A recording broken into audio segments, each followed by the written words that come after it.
Hi అండి, welcome to ఈ అమ్మ చేతి వంట. ఈరోజు రెసిపీ ఏంటంటే అన్నం ముద్ద పుల్లగూర.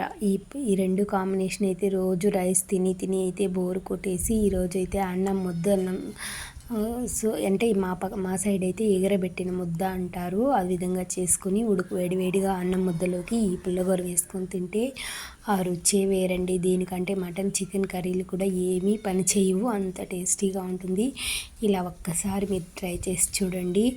మళ్ళీ మనకి చికెన్ మటన్ మీద ఆశ అనేది పోదు, ఇదే అంత టేస్టీగా ఉంటుంది. రోజు రైస్ తినే అలవాటు బోరు పుట్టిన వాళ్ళకైతే ఇది చాలా అంటే చాలా బాగుంటుంది. ఇక్కడ రేషన్ బియ్యం కూడా తీసుకోవచ్చు. నేనైతే రేషన్ బియ్యం ఇంట్లో లేవు కాబట్టి ఇంటి బియ్యమే అయితే వడ్లు దంచిన బియ్యం అయితే 1.5 గ్లాసు అయితే తీసుకున్నాను. ఈ 1.5 గ్లాసుకి 4 గ్లాసులు బాగా 2 సార్లు అయితే వాష్ చేసుకుని ఇంటి బియ్యం అయితే కొంచెం ఎక్కువగా కొంచెం ఎక్కువగా కడగాలి. 2 సార్లు 3 సార్లు అయితే కడిగేసినామంటే బాగా మనం 1.5 గ్లాస్ బియ్యానికి 4 గ్లాసులు నీళ్ళు అయితే వేసుకొని కుక్కర్లో అయితే పెట్టేసినాను. ఇది అయితే ఇప్పుడు 3 విజిల్ వచ్చే వరకు అయితే ఉడికించేసాను.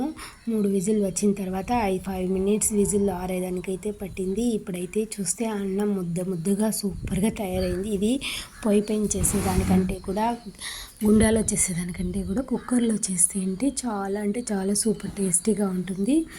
ఇప్పుడు మనం దీన్ని వేడి మీదనే చల్లారిందంటే నల్లగదు కాబట్టి వేడి మీదనే మినపదాంచుడు పప్పు గుత్తితో అయితే స్మాష్ చేసుకుంటే బాగా అన్నం ముద్దగా అయితే వచ్చేస్తుంది.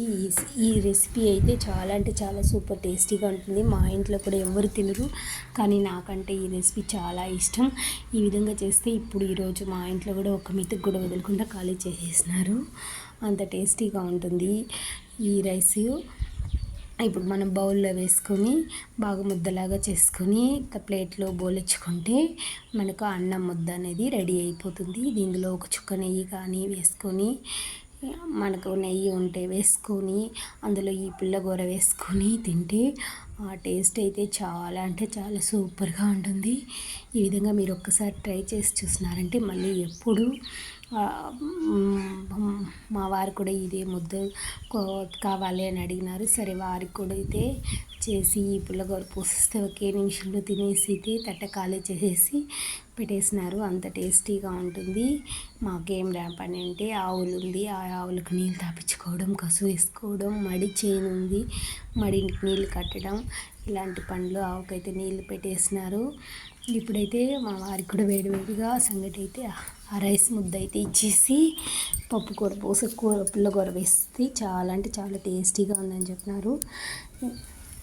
తప్పకుండా మీరు ఈ రెసిపీని మీ ఇంట్లో ట్రై చేయండి. మీకు ఎలా కుదిరిందో కామెంట్ చేయండి. ఈ వీడియో నచ్చితే లైక్ చేయండి. మరిన్ని మంచి వీడియోల కోసమైతే మన ఛానల్ని సబ్స్క్రైబ్ చేసుకోండి. Thank you for watching. Please subscribe చేసుకోండి.